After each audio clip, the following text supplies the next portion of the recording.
Viral anggota Satlantas Polrestabes Palembang cekcok mulut dengan pengendara yang melanggar di Simpang 4 bawah flyover Jakabaring Palembang.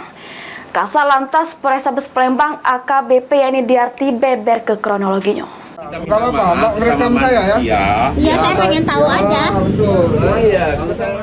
Terkait video viral yang beredar di media sosial, anggota Satlantas Polrestabes Palembang terlibat cekcok dengan pengendara di juru pos lantas Simpang 4 flyover Jakabaring Palembang. Nanggapi video tersebut, Kasat Lantas Polrestabes Palembang AKBP Yani Diarti membenarkan peristiwa cekcok antara anggotanya dengan pengendara roda 4 yang melanggar cuma salah paham baik. Bermula pas pengendara mobil Suzuki R3 warna putih, nopol B1183 yang bernama Padri, melawan arus dari arah Polrestabes Palembang tembak lurus ke arah Pasar 7 Ulu Palembang lewat bawah flyover.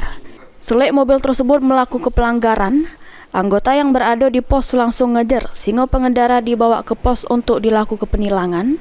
Sesudah itu disuruh bayar briva ke minimarket terdekat. Namun pas diunjuk penjelasan, pengendara tersebut tak terima sehingga terjadi cekcok. Kesalahan pengendara mobil tersebut dibuktikan dari kamera pengawas yang ada di sekitar TKP kalau pengendara itu memang benar melakukan pelanggaran.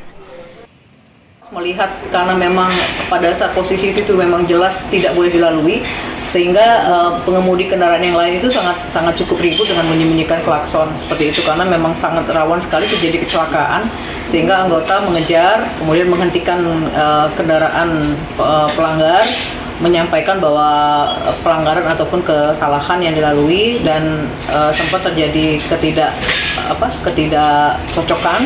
Akhirnya sama petugas diajak ke pos dan dilakukan penilangan dan diarahkan untuk langsung membayar briva ke Indomaret atau Alfamart setempat yang mendekati dengan lokasi seperti itu. Berarti semua yang dituduhkan dalam video tentang terkait dugaan pungli itu tidak benar? Tidak benar. Justru dari pengemudi sendiri yang saudara Padri sebenarnya tidak mempermasalahkan dan memang mengakui kesalahannya. Nah, itu yang video viral tersebut dari salah satu pengemudi yang ada di dalam mobil. Mbak ini pembuat sama penyebar video tersebut cuma dihimbau untuk lebih memahami rambu-rambu lalu lintas, sama harus kooperatif kalau melakukan pelanggaran. Heru Wahyudi, PAL TV.